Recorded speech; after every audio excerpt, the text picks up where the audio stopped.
Bueno, pues buenos días a todos. Vamos a seguir con el ciclo de conferencias de la institución Gran Duque de Alba, de la Diputación Provincial, y hoy tenemos el privilegio de contar con don Juan Jacinto García Pérez, que va a desarrollar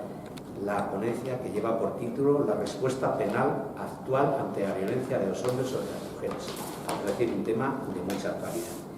Juan Jacinto pues, es miembro de número de la institución desde hace más de 30 años y ha sido coordinador de la sección de Derecho pues, 25 o 26 años, es decir, es una persona que ha jugado un papel esencial en la institución Gran Duque de Alba. Profesionalmente es magistrado de la Audiencia Provincial de Salamanca y ha estado en el juzgado penal muchos años, es muy conocido y querido en Ávila. Juan Jacinto, agradezco el esfuerzo y agradezco tu presencia aquí. Pues muchas gracias, Javier. En primer lugar, agradecer a la institución Gran Duque de Alba y a la Diputación, a la institución en nombre del director y tú como subdirector de haberme dado esta oportunidad, pues un poco de volver a actividades de la institución que realicé durante muchos años. Quizás lo de 30 años un poquito menos, pero bueno, en torno a los 30 años estaba como miembro de número y sigo. Y agradeceros esta oportunidad. Ya antes de comenzar la charla, simplemente poner de manifiesto que en un principio pensé en un tema de desarrollo un poquito más abulense, como era el del estudio de los inicios y la constitución de esta casa, de la Diputación Provincial de Ávila. Pero luego, como pienso hacer algo por escrito, dije, bueno, vamos a dejarlo para más adelante y tiempo habrá de hablar del nacimiento de esta casa. Y ante esa disyuntiva, pues dentro de los temas que más,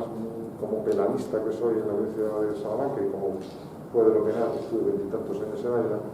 pues pensé en un tema muy divulgativo, muy genérico, que pudiera, conforme a los estatutos de la institución, servir también de promoción del conocimiento de temas actuales. Y efectivamente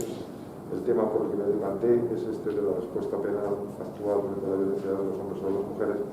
que parece que es un tema que nunca se va a acabar, que es un tema que el desarrollo legislativo en los próximos años pues,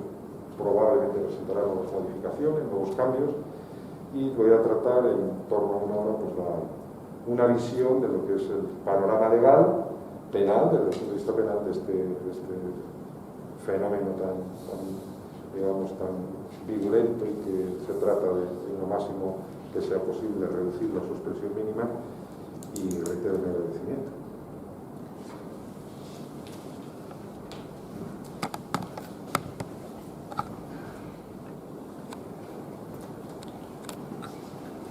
Bueno, pues como acabo de comentar hace unos segundos, voy a tratar de describir el panorama legal de esta violencia machista o de género que todos los días está en el ámbito de la publicidad pública, en el ámbito de la televisión, por los sucesos. Y hay que, como premisa, partir de un parámetro legal que es la Ley Orgánica 1/2004 de 28 de diciembre de medidas de protección integral contra la violencia de género. Esta ley tiene ya, como vemos, en 2004 estamos en el 2020, tiene ya 15 años de desarrollo, por lo tanto eso podría ya establecer algún marco de resultados y de cuál ha sido sus logros, o si sus logros se han conseguido en parte, en todo o en muy poco. Esos logros, conforme al objeto de la ley que nos establece el artículo 1 de la dicha ley, es en definitiva actuar contra la violencia como manifestación, se dice, de la discriminación, la situación de desigualdad y las relaciones de poder de los hombres sobre las mujeres. Se dice que se ejerce sobre las mujeres, por parte de los hombres, ese aspecto de dominación en el marco de relaciones de matrimonio, cónyuge o también de quienes estén o hayan sido o estado ligados a ellas, con las mujeres, por relaciones similares de afectividad, aún sin convivencia, en aspectos que luego iré detallando. Por tanto, la finalidad de la norma legal en 2004 era clara: prevenir, sancionar, erradicar esta violencia y prestar asistencia mediante un catálogo de medidas de todo tipo, social, económico y puramente de respuesta legal, punitiva en el ámbito penal y civil también en el marco de los procesos de separación, divorcio, etcétera, etcétera, prestar asistencia a las mujeres y también, que a veces se olvida, a los hijos menores y a los menores sujetos a la tutela o guarda y custodia de estas mujeres víctimas de esta violencia. Claro, el primer problema que habría que plantear es, bueno, ¿y qué es violencia de género? ¿Se puede dar un concepto conforme al marco legal? ¿Qué podemos entender según esta ley que es violencia de género? El concepto más acuñado, no voy a aburrir con doctrina o con autores, es el de que es una violencia, género, es aquella violencia que se dirige contra las mujeres o sobre las mujeres por el simple hecho de serlo y por ser consideradas por sus agresores, varón, el sujeto activo de estos delitos que vamos a ver es el varón, que consideran que son carentes estas mujeres de los derechos mínimos, de libertad, de respeto y de capacidad de decisión. En definitiva, sobre valores que están recogidos y protegidos en nuestra Constitución, como veremos en diversos preceptos. Y esta ley tiene tres ámbitos. Primero, el maltrato en el seno de las relaciones de pareja, también las agresiones o ataques que puedan sufrir mujeres en la vida social y, por último, también el acoso en el medio laboral. Es el famoso delito de acoso laboral, que también ha tenido una cierta expansión, aunque parece que ahora está más... ¿Cuáles son las manifestaciones de todos estos ámbitos? Pues da lugar a una regulación por parte del legislador en esta ley y su traslación al Código Penal de una serie innumerable importante de tipos penales, tipos delictivos, tipos de delitos que tratan de dar respuesta pues, a los ataques más frecuentes a las mujeres, que pueden ir desde los delitos contra la vida, los más graves, asesinato, homicidio, los delitos contra la integridad de la víctima, la salud psíquica, la salud física, delitos también que pueden ir contra el patrimonio o cualquiera otros que hagan referencia a la utilización de las tecnologías de la información y la comunicación. Un fenómeno más novedoso pues, que ha dado lugar a una serie de figuras delictivas, poniendo el ejemplo más clásico, pues la interceptación o el deseo del hombre de conocer la intimidad de su pareja o de su mujer mediante el acceso a su teléfono móvil, etcétera, a su ordenador portátil, etcétera. ¿Cuáles son los delitos más frecuentes o con mayor incidencia en la violencia de género según las recientes estadísticas o las más recientes estadísticas principalmente del Observatorio contra la violencia doméstica y violencia de género dentro del seno del Consejo General del Poder Judicial, que es el que, digamos, cuenta con las estadísticas más fiables en cuanto a que todos los juzgados y tribunales de España pues, van participando el número de procedimientos y el número de resoluciones que tienen relación con este ámbito de delincuencia. Bueno, pues los datos del 2019 nos dicen que de todos los tipos penales o delitos cometidos durante ese año, los más frecuentes, en un 51%, es decir, más de la mitad de los delitos cometidos, hacían referencia a un tipo delictivo que es el de lesiones y maltrato del artículo 153 del Código Penal, que es el primero que voy a empezar un poco a darles noticia y explicación. En segundo lugar estaría el delito de maltrato habitual, también regulado en el Código Penal, en este caso en el artículo 173.2, con un 13%. En tercer lugar, los delitos agravados de lesiones, del 148 en un 4%, y en menor medida, aunque en aumento, los delitos de quebrantamiento de medidas cautelares y de penas del artículo 468 del Código Penal. Es decir, medidas que son quebrantadas por el hombre, por el sujeto activo, de no respeto de la distancia que le ha sido establecida, bien en sentencia, como veremos, o bien un auto provisional, de no acercamiento o de no comunicación con respecto a la víctima, denunciante, etc. Y luego quedan ya como más residuales delitos contra el honor, injurias, calumnias, delitos contra los derechos y deberes familiares del artículo 223 y siguientes, impago de pensiones, etcétera, etcétera, y finalmente, afortunadamente, eso sí, en un 0,1% destacan los delitos de homicidio y asesinato, aunque es cierto que estos son los más llamativos, los más flagrantes y los que más llaman la atención a la comunidad social y, en definitiva, a los propios medios de comunicación, y es con el dato, pero son 50, son 60, son 70, cada año un poco varían ahí. Vamos a empezar un poco el recorrido con la mayor precisión y simplicidad que pueda a ver cada uno de estos delitos con mayor incidencia.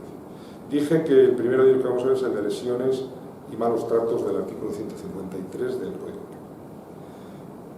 Es el más denunciado y es el que da lugar al mayor número de procedimientos penales incoados en España, porque ya acabo de referir que llega casi al 50% del total de las cifras. Aquí se ha planteado un problema incluso a nivel sociológico, es decir, parece un poco extraño que este sea el delito desde el punto de vista numérico de mayor significación cuando el que debería serlo sería el de maltrato habitual, porque parece que expresa una realidad que no se descubre del todo, que sería la punta del iceberg y que debería tener mayor incidencia práctica el del maltrato habitual. Quizás es parte de la idea de que el que maltrata una vez es un maltratador habitual y el que la víctima denuncie en un momento determinado, eso no significa que con anterioridad, en tiempos precedentes, en los meses o en los años precedentes, esa mujer no haya sido ya objeto de determinados actos de ataque, bien de coacción, bien de amenazas o bien de agresiones físicas o psíquicas, que es la que estamos hablando. Bien, lo cierto es que la determinación de cuándo hay maltrato habitual, a diferencia de este delito del 153, como veremos, tiene un problema, y es que es de más difícil prueba. Hay dificultades de prueba porque tenemos que partir que la prueba aquí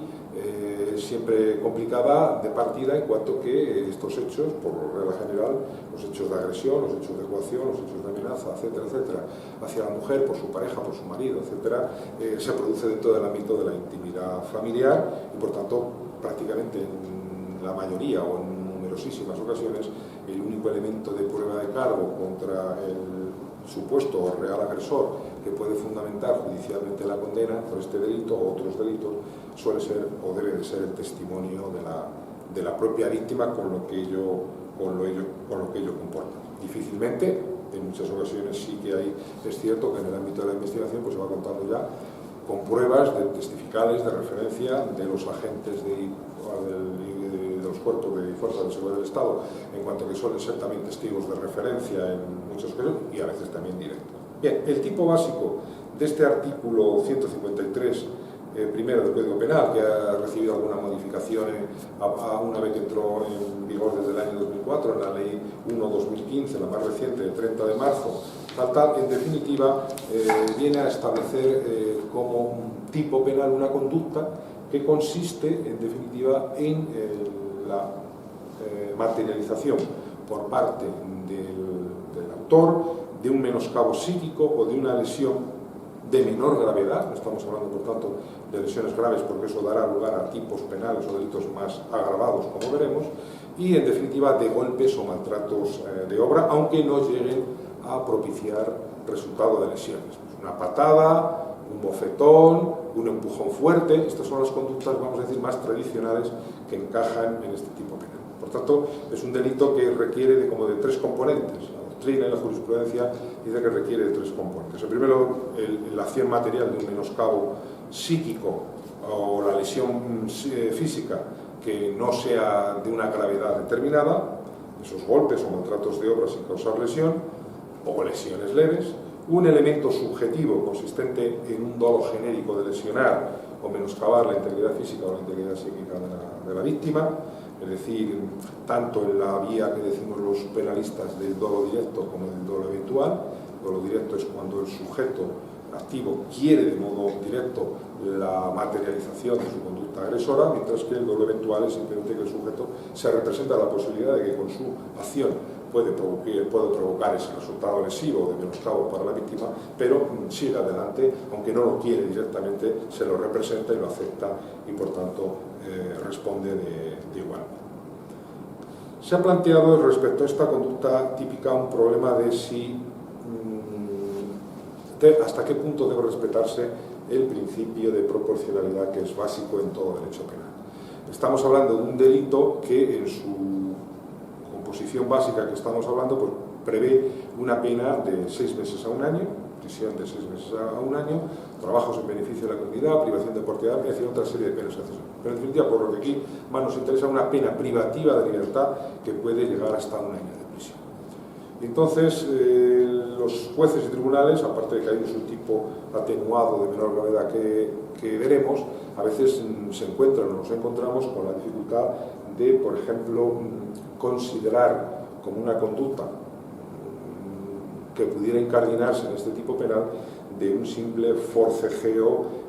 para hacer su buenas llaves de la casa. Un caso que es muy frecuente. Hay una discusión en el seno de la casa entre el hombre y la mujer, la pareja, y en un momento determinado te vas, no te vas, uno coge las llaves y el otro la agarra y forcejea. Un forcejeo que en el seno de esa discusión no lleva, digamos, a ningún resultado lesivo y que no va más allá, en principio. Eso, conforme al principio de proporcionalidad del derecho penal, ya daría lugar a un castigo de hasta que podría llegar hasta 1 año de prisión. Bueno, pues esto es lo que no está en la legislación claramente determinado y es caso a caso y dependiendo de las circunstancias, desde los antecedentes del supuesto y de las relaciones intrafamiliares, dará lugar a que el juez entienda o no entienda que se ha alcanzado el grado de lesividad del bien jurídico de protección, que es de lo que estamos hablando, y si eso colma las exigencias de tipicidad requeridas en el precepto. Si entiende que las colma, podría haber condena, y si no, pues obviamente no daría lugar a esa condena. Sí es cierto que cabe la posibilidad de aplicar un subtipo atenuado que en definitiva permitiría, conforme al propio artículo 153, la posibilidad de que el juez imponga la pena inferior en grado cuando entienda que el reproche penal con esa pena sería quizá excesivo, dado que el contexto y el ataque que sufre la víctima no tiene una trascendencia realmente digna de un castigo serio y severo. Al contrario, en el propio precepto, en el apartado tercero, sí que se contemplan subtipo agravado que incrementa el plus de reproche penal en función de una serie de circunstancias o extremos fácticos. Es decir, cuando ese ataque, cuando esa agresión a la mujer se produce en presencia de los menores, en la propia vivienda donde están vamos a decir, los niños, los hijos de la pareja o no hijos de la pareja, siempre que sean menores, o bien utilizando armas, lo cual parece que también tiene un sentido lógico, o que tenga lugar en el domicilio común o en el domicilio de la víctima, o se realice quebrantando esa pena o esa medida cautelar impuesta con rezo. Voy a pasar ya al delito de maltrato habitual del 173.2, que a lo mejor tiene un mayor interés por los problemas que decía con anterioridad de dificultad de prueba con respecto a algunos de los elementos de este tipo penal. Este delito está, como digo, en el artículo 173.2, apartado segundo regulado, y viene a expresar más o menos que es una conducta que consiste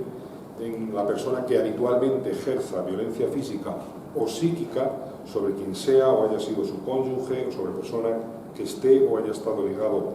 a él por análoga relación de afectividad, aún sin convivencia, etcétera, etcétera. Bien, ¿qué se protege en el delito de maltrato habitual? Aquí en este delito de maltrato habitual no se protege tanto, digamos, ese bien jurídico individualizado. En el maltrato habitual, pues lo que la doctrina y la jurisprudencia del Tribunal Supremo de la Sala Segunda viene destacando es que amalgama, condensa una serie de valores como son la dignidad de la persona, el libre desarrollo de la personalidad, el derecho a la seguridad, artículo 10, artículo 15, artículo 17, artículo 39 de la Constitución. Bueno, todo esto al final se resume en dos palabras, lo que se llama paz familiar. La paz familiar. ¿Qué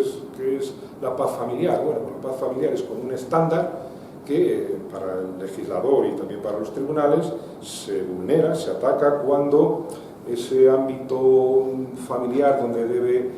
regir un estado de paz, de convivencia, de armonía. No vamos a hablar ya de amor, si queremos, entre la propia pareja o entre los miembros integrantes, el sujeto activo y el sujeto pasivo de este delito, no se convierta en una especie de microcosmos que está regido por el miedo, la dominación, el recelo, en definitiva, una situación que hace que el clima familiar sea irrespirable, no solo para los componentes de la pareja, el sujeto activo, sino también para los menores convivientes. Llegar hasta este punto de determinación de este bien jurídico protegido pues no ha sido un proceso corto, ha llevado pues, sus vaivenes, ha llevado sus dudas, ha llevado sus criterios jurisprudenciales, no siempre coincidentes al 100%, pero bueno, ya parece que ahora es esta paz familiar el concepto que predomina y es el que debe dar lugar, digamos, al punto de partida para saber si el delito se comete en cuanto que este bien jurídico ha sido afectado o realmente no ha sido afectado. Hay otra serie de problemas graves a la hora del enjuiciamiento por este tipo delictivo que se refieren al concepto de la habitualidad. Estamos hablando de maltrato habitual, pues habitualidad como se define. Aquí también el legislador dejó un marco abierto, no entendió en la regulación del artículo 173.2 que debía de establecer una precisión más o menos completa, o podía haberlo hecho, o una previsión acotada para, digamos, allanar dificultades interpretativas. Entonces ha tenido que ser la jurisprudencia también la que poco a poco, desde el 2002 años del principio de la vigencia de la ley de género del 2004 hasta la actualidad, pues ir elaborando categorías hasta llegar más o menos a un consenso. En un principio el Tribunal Supremo, y aquí tenemos un magistrado que acaba de llegar, que nos podía dar la lección, él pues hablaba, pues, la habitualidad, pues, a partir de 3, de 4 conductas agresivas, o bien de violencia física, bien de violencia moral, o bien de violencia psíquica, ya sería suficiente para constatar esa habitualidad. Claro, ese concepto era, esa idea o esa previsión exigía determinar de alguna manera o de forma más concreta la fecha de los hechos punibles, cuándo fue, y nos llevaba de nuevo a esas dificultades probatorias que yo comentaba con anterioridad a la hora de la condena de este tipo de delito. Y al final el Tribunal Supremo, yo creo que con buen criterio, pues en definitiva ha venido a sustituir esa inicial previsión de 3 o más y otras, pues bueno, aquí de lo que se trata es que de la manera que sea y con una, por supuesto, una prueba cierta, segura, porque hay que respetar la presunción de inocencia del hombre supuesta o realmente maltratador de modo habitual, pues que quede determinada claramente que efectivamente el tribunal que condena llega a la convicción de que la agresión, el estado de agresión, ese quebrantamiento de la paz familiar, pues es permanente. De alguna manera es permanente, claro, con las dificultades que tiene. Vuelvo también a determinar qué hechos pueden tenerse en cuenta. Se pueden tener en cuenta hechos que no han sido ni siquiera denunciados por la víctima en su momento, cuando acababan de consumarse. También hechos que pudieran estar prescritos pueden tenerse en cuenta. Es decir, ahí hay una serie de acotaciones técnicas que con este fin divulgativo que le quiero dar a la charla no quiero entrar demasiado. En definitiva, marcar la idea de que ese estado de agresión, de ataque, de vulneración de los derechos de la mujer permanente y con cierta consistencia quede reflejado a través de las probanzas que se llevan a cabo fundamentalmente en el juicio oral, y que con eso será suficiente para poder dar por definidos los elementos objetivos de este tipo penal. Hay también una acotación importante que yo también en mi vida práctica tuve ya hace muchos años en el juzgado penal de poder juzgar, y es el tema de la comisión de este tipo de delitos por omisión, es decir, por conductas pasivas, por conductas omisivas. El caso más paradigmático, que desgraciadamente se ha venido, no era tan frecuente al principio, pero en los últimos años parece que ha ido aumentando, es el de madres, mujeres,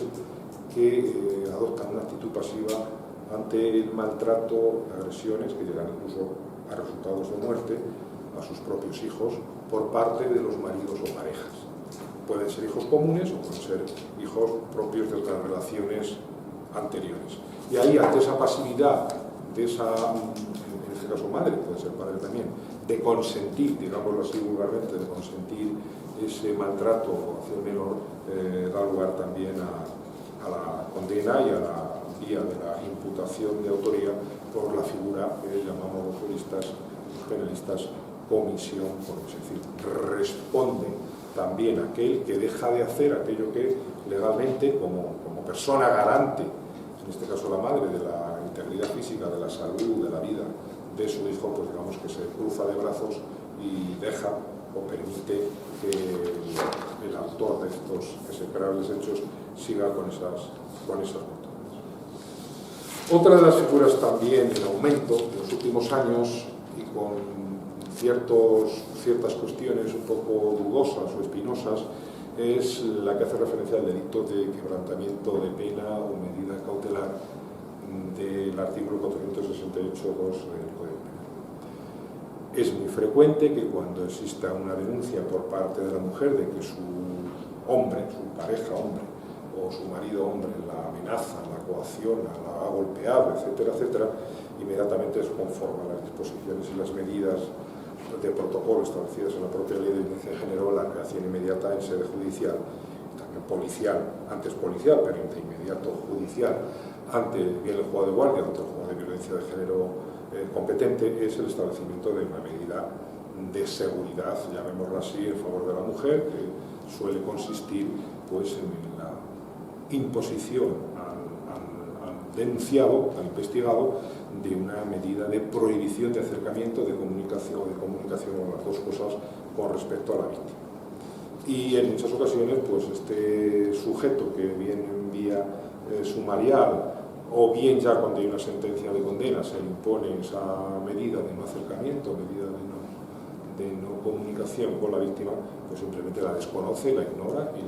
y la quebranta. Y ahí está la respuesta que da el artículo 468 del Código Penal,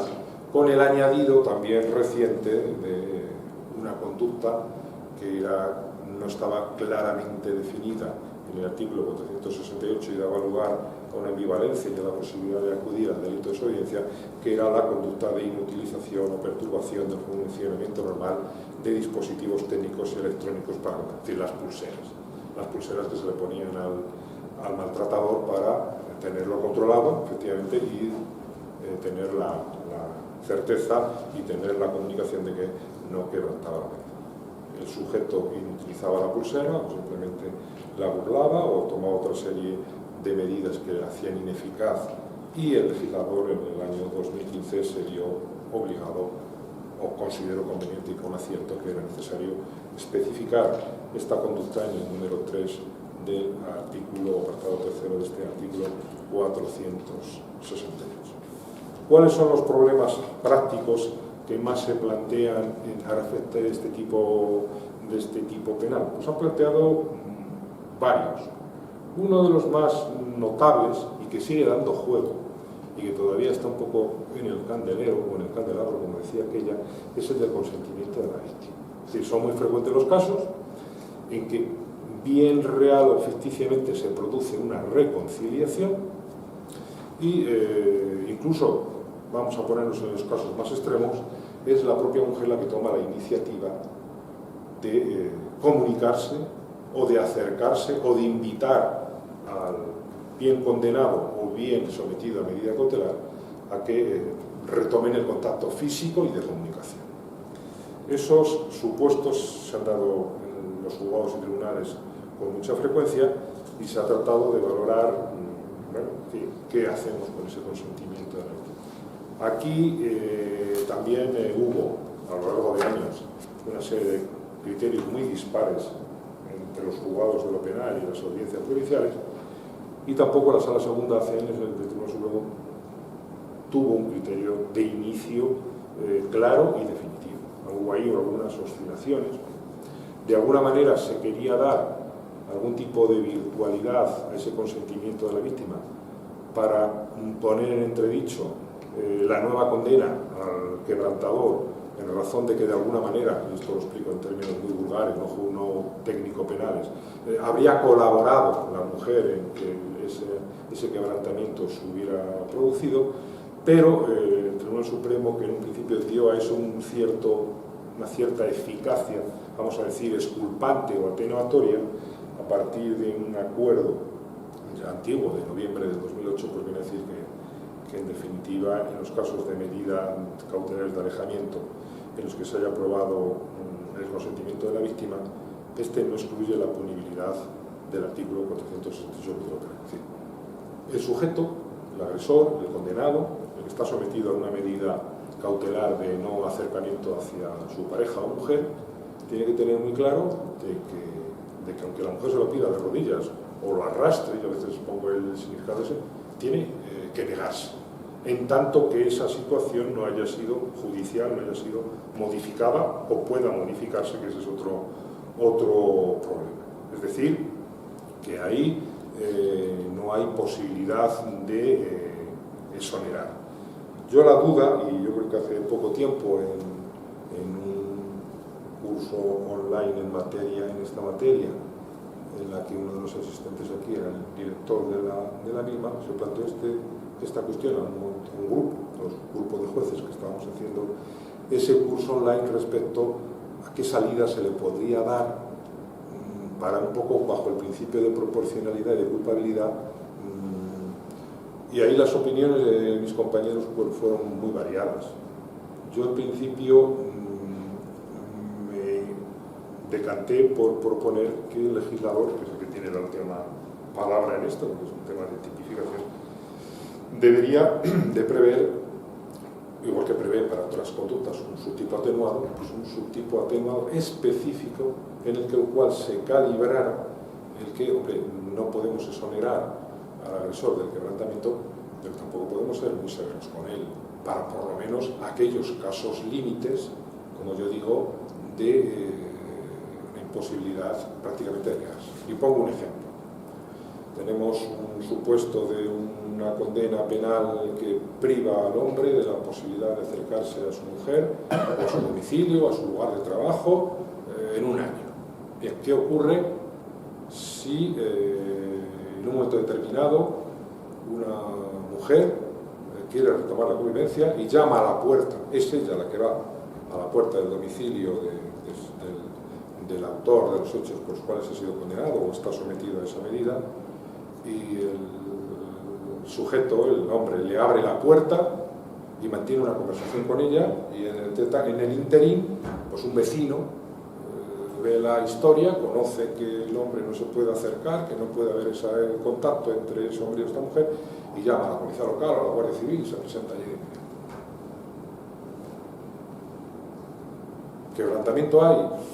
Desde el punto de vista, a lo mejor, puramente material o formal, parece que sí. Ella habría que analizar el dolo del sujeto, que el sujeto que tiene que ver desde dentro, rechazado la llamada, decir, no sé que estás ahí, márchate, que me vas a buscar la ruina. Lo digo porque este es un caso que en un momento determinado llegué a conocer y a resolver judicialmente. Márchate, que me buscas la ruina, no entres en mi portal, no me llames, no tal, no tal. Bien. Ahí dejo ese tema, como también habría otro en materia de comunicación. Por ir avanzando, dado que el tiempo, pues hay otra serie de delitos contra la libertad, como son las coacciones y las amenazas, están regulados también en varios preceptos del Código Penal, artículo 171, ahí hay una regulación y a veces problemas respecto a las amenazas cuando superan el umbral de este artículo 171 y las coacciones 172 para ser considerados delitos de amenazas graves, regulados con carácter general para cualquier segmento poblacional que no tenga nada que ver con la violencia de género del artículo 169, etcétera, etcétera. Todo eso lo voy a saltar y voy a hacer más relación a un tipo penal, un delito más, vamos a decirlo, más moderno, sobre todo por su nomenclatura, que es el delito de acoso habitual, el stalking. Una cosa que ahora le ha dado al legislador español por regular figuras que no son tanto importantes, pero por darle denominaciones anglosajonas. Cuando a lo mejor tenemos en nuestro diccionario pues una denominación más clásica, más tradicional, y a lo mejor que se entiende mejor, porque el stalking, el que no sepa inglés no tiene ni idea. Si le dices acoso u hostigamiento, pues es preferible. Pero bueno, esta figura se introduce en el año 2015, en la reforma del 2015. Quiero llamar la atención que nuestro Código Penal es una especie de parche sobre Virginia, porque desde el año 95, con su promulgación, hasta el 2020, pues ya no sé, creo que son 6 o 7, 3 o 4 reformas amplias, digamos, de calado amplio ya tenemos. Y luego ya retoques puntuales, pues muchos más. Y yo creo que vamos ante un fenómeno imparable de nuevas modificaciones que a veces tienen sentido, a veces tienen que responder a realidades nuevas que no se contemplaban con anterioridad, pero otras veces es un poco el purito de cada uno dejar el sello de su paso en el Código Penal. Bien, ¿en qué consiste este delito de stalking? La regulación del artículo 172 ter, la resumo, nos dice que se trata del supuesto de una persona que acosa a la víctima de violencia de género, llevando a cabo de forma insistente y reiterada, sin estar legítimo autorizado, una serie de conductas como son vigilarla, perseguirla, buscar su cercanía física, intentar establecer contacto con ella a través de cualquier medio de comunicación o por medio de terceras personas, abusar indebidamente de sus datos personales, atentar contra su libertad, etc. Este es el catálogo más o menos, en definitiva, que regula el legislador en este precepto, siempre que, para que se cumplan las exigencias del tipo, comporte cualquiera de esas dinámicas, de sus hechos, una alteración grave del desarrollo de su vida cotidiana. Ejemplos, yo he tenido de todo. En los repertorios jurisprudenciales puedes ver de todo. Desde el supuesto del hombre obsesivo que realiza en 2 horas 300 llamadas de móvil a su pareja o a su expareja, 300, es decir, es un bombardeo continuo. Lo mismo valen llamadas telefónicas, como pueden valer mensajes de WhatsApp o mensajes de texto o correos electrónicos a través del móvil. Las redes sociales del Facebook, del Instagram, propician que eso tenga una amplificación mayor. En definitiva, ahí lo que se plantea es que se trate de una situación de persecución personal sin tregua ni reposo, insistente y reiterada. Eso puede muchas veces subsumirse en conductas como la que acabo de poner, que en un corto plazo de 3 o 4 horas se busca todo este tipo de llamadas o de hostigamiento a través de la comunicación, o que se realiza a lo largo de varios meses con llamadas continuas, 2 al día, 3 al día, etc. Es decir, aquí la variedad y la dinámica es de todo tipo. A veces la persecución o la búsqueda de la cercanía física con el sujeto pasivo da lugar a problemas que yo digo casi curiosos o graciosos, por llamarlo así, que esto no tiene ninguna gracia. Voy a contar un supuesto que yo juzgué hace muchos años cuando estaba en el juzgado de lo penal de aquí de Ávila, que tiene relación con este supuesto hostigamiento, este supuesto acoso, y con el tema del quebrantamiento de medida cautelar o condena. El caso era de un vecino de Piedrahíta que venía condenado por el juzgado de lo penal de Ávila a un alejamiento de su mujer durante el tiempo de 1 año. Alejamiento entre otros lugares, de su lugar de trabajo. Esta mujer o exmujer trabajaba en una oficina bancaria de la plaza del pueblo, de la plaza de la villa, no del pueblo, perdón, de la villa de Piedrahíta. Resulta que como consecuencia de otro procedimiento penal se le había impuesto una pena de trabajos comunitarios, de trabajos en beneficio de la comunidad, por el mismo juzgado. Y esto se estableció que por el ayuntamiento de la villa de Piedrahíta que debería de trabajar limpiando las calles. Una de las calles que le tocó limpiar era la plaza mayor de la villa de Piedrahíta. Y este señor, pues todas las mañanas se pasaba 2 horas barriendo mucho y limpiando la acera de la oficina bancaria en la cual se encontraba en esos momentos trabajando su mujer. Estaba a escasos metros y lo veía desde los ventanales del cristal. La mujer le avisó a la Guardia Civil y le detuvieron por supuesto delito de quebrantamiento y además por acoso continuo, de que estaba todo el rato, todas las mañanas. Parece que el mayor interés era dejar las zonas de las cercanías de la oficina bancaria muy limpias. Y en este caso llegó hasta el juzgado de lo penal y ahí se contraponía y se decía, bueno, dolo de quebrantar no hay. Yo tenía que cumplir otra orden judicial. Yo estaba, por un lado, constreñido a no acercarme a mi mujer a menos de 100 metros de los brazos. Y por otro lado, una orden judicial distinta de otro juzgado, además era de fuera, de Ávila, me imponía un trabajo comunitario que consistía en barrer esa plaza. Y como la plaza de Piedrahíta es pequeña o es lo que es, pues normalmente, aunque no estuviera a la puerta de la oficina bancaria, siempre estaba dentro del radio de quebrantamiento de menos de los 100 metros. Quiero decir, pongo este ejemplo para ver que en muchas ocasiones hay supuestos en los cuales el juez se encuentra ante la determinación de unos hechos que debe de ponderar y valorar, en este caso efectivamente, yo creo que, si no recuerdo mal, entendí que el quebrantamiento lo había, pero modulé un poco la gravedad de la víctima porque de alguna manera también el sistema había contribuido a no dar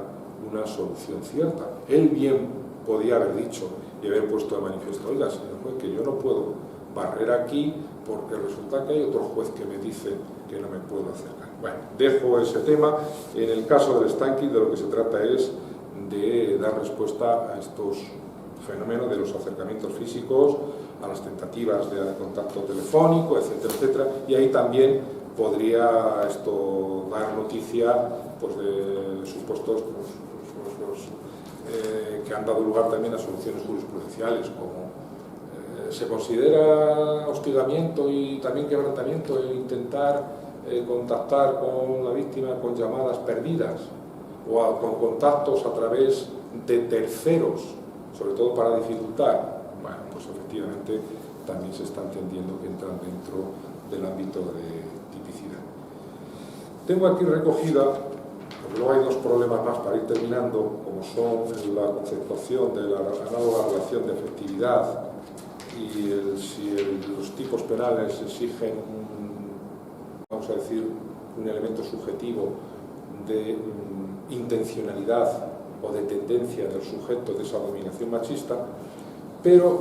quizás más que eso voy a poner algunos ejemplos más con respecto a cuestiones anexas a esto. ¿Cómo ha de medirse la distancia establecida en una orden de alejamiento? Es una cosa que parece tan absurda. Bueno, pues ha tenido que dar lugar a que la Sala Segunda del Tribunal Supremo, una sentencia relativamente reciente, de diciembre de 2018, pues claro, ante los criterios de los jueces inferiores, de que si la línea es recta, que si el oblicuo, que si la curva, que si no sé qué, ¿cómo mide los de los 100 metros? Pues ha tenido que decir una fórmula simple, que mira, vamos a medir en línea recta, porque alguna solución habrá que darla para no tener criterios dispares. Bien es cierto que son soluciones que luego tienes que acomodar al caso, pero que hay que tenerlas en cuenta para no, digamos, tener situaciones como, con respecto, vuelvo otra vez al delito de quebrantamiento, también como las siguientes. Debe responder penalmente el hombre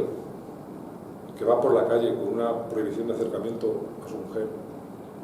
y que se le acerca a su mujer a él en la acera y se paran los dos frente a frente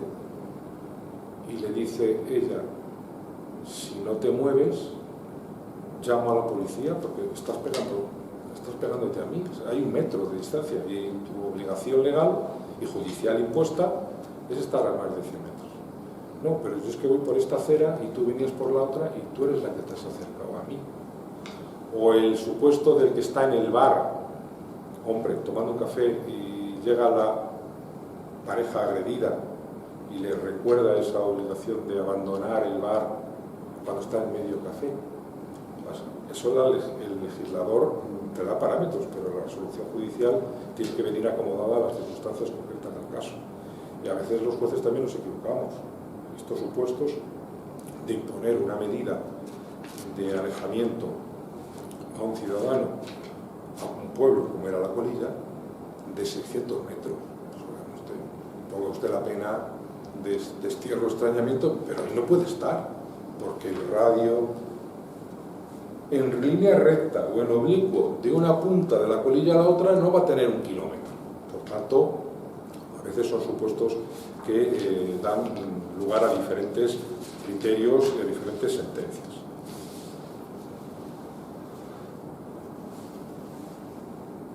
Otros supuestos que se pueden dar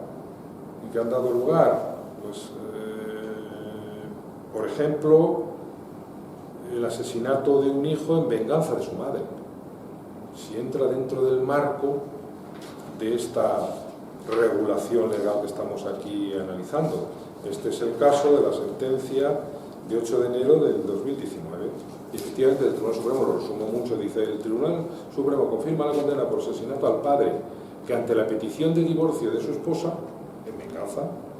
apuñala al hijo de ambos causándole la muerte. Recientemente, yo creo que hace unos días o unas semanas, hemos tenido un caso semejante. Y vamos a ir terminando porque yo creo que para un poco cumplir con las previsiones de este tipo de charlas y que la institución quiere, simplemente voy a terminar también con otra cuestión muy práctica, que es el de determinación, que es relación análoga a relación de afectividad. A ver, el legislador en un principio el criterio era circunscribir este tipo de comportamientos y la respuesta penal a los supuestos matrimoniales. Marido, mujer, hombre, marido, mujer, porque aquí no nos confundamos, aquí el ámbito es hombre-mujer. También se ha debatido si cabe la aplicación de estos preceptos en matrimonios o parejas gays o lesbianas. Pero parece que, en fin, los contornos son hombre y mujer. Pero no dejo ese debate un poco al margen. Y claro, el legislador, viendo que junto a la relación matrimonial, en las últimas décadas, las relaciones de pareja o relaciones análogas al matrimonio, las relaciones de afectividad, eran muy frecuentes, pues claro, no podía establecer dos estatutos. Uno de mayor castigo, digamos, a las relaciones matrimoniales, en las cuales el hombre atacaba, agredía, dejaba, humillaba, amenazaba, coaccionaba o mataba a la mujer, que los supuestos de mujer, la esposa, cónyuge legal, que los supuestos en que no se da. Y entonces vino a dar respuesta a esas situaciones añadiendo el supuesto de las relaciones análogas de afectividad a matrimonio. En un sentido literal podría llegarse a un criterio muy restrictivo de decir hay muchas relaciones de pareja que no es análogo al matrimonio en el sentido tradicional que se ha venido entendiendo en la sociedad española durante décadas, es otra cosa distinta. Y entonces un paso más del legislador fue decir, bueno, a ver, en un matrimonio parece que lo fundamental es la convivencia. Tanto el matrimonio civil como el matrimonio canónico, las formas legales de matrimonio, parece que uno de los deberes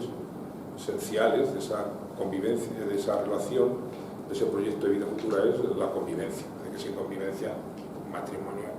una convivencia, digamos, no forzada por circunstancias laborales, etc. Entonces el legislador fue más allá y dijo, bueno, pues también entran del campo aplicativo de esta regulación penal las relaciones de afectividad sin convivencia. Por tanto, se trata de que aquí pueden ser responsables todos aquellos hombres que tengan una vinculación, una mujer, que vaya más allá de la mera amistad, con las dificultades que es ser amigo, y esas variantes que no digo por no resultar grosero, amigo de pasar una noche, pero luego cada uno, pero que tampoco quedaban inmersos en una unión de hecho por ese elemento de convivencia. Entonces, dentro de esos criterios interpretativos, pues ha ido deslindando en la jurisprudencia por distintos supuestos. El noviazgo. Aquí también con lo del noviazgo yo también me he encontrado con dificultades interpretativas. Porque claro, el concepto de noviazgo tradicional no tiene que ver nada con el noviazgo actual. Primero porque el noviazgo actual yo es que ni lo considero que exista. Porque ya llamarse un chico y una chica de 20 y tantos años que salen novios les parece anticuado, les parece como una antiguaya. Es mi novia. Bueno, en determinados campos o ámbitos sociológicos todavía se da, pero va un poco difuminándose ese concepto de noviazgo. El concepto de noviazgo tradicional era cuando ya tenías una relación asentada, que venías de la mili, que te ibas a casar y que te presentaban a los padres de la novia. Entonces ya sí que el hombre tenía claro que tenía que asumir ese papel de novia. Hasta entonces era un poco más difuso, pero ahora yo he tenido supuesto de estar sentado en el banquillo como novios, que no se llamaban así ellos, pero sí, pues un chico de 18, 19 años o una chica de 16, 17 que ha conocido en el instituto y que llevaban saliendo 4 semanas. Eran jóvenes con esas edades, habían tenido relaciones sexuales, todo hay que decirlo, tanto. Novios, esos eran novios. Choca un poco la mentalidad tradicional que eso pudiéramos considerar un noviazgo. Pero sin embargo, con un espíritu más abierto, un espíritu más en consonancia de lo que la ley de violencia de género y la jurisprudencia ha ido diseñando en estas últimas décadas, pues en un supuesto ese de varios meses o varias semanas donde efectivamente el chico agresor de los 20 o los 19 años puede o ha sido condenado como autor de un delito de violencia de género. Esto es lo del noviazgo. Hay otros supuestos más para determinar cuando se trata de relaciones más esporádicas o más coyunturales, y otro de los problemas finales que también ha tenido que ser abordado por el Tribunal Supremo es el supuesto, y con eso ya termino, de la transexualidad, es decir, si entra también el campo del supuesto del hombre que agrede a la mujer transexual.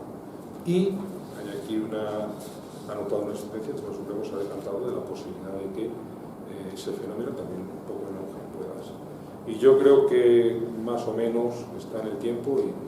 y de nuevo reiterar mi agradecimiento a la institución Gran Duque de Alba por esta oportunidad, aunque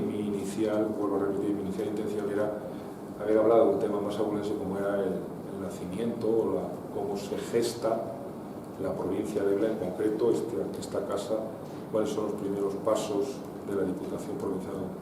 de Ávila ya en la mitad del siglo XIX. Y nada más, muchas gracias. Muchas gracias.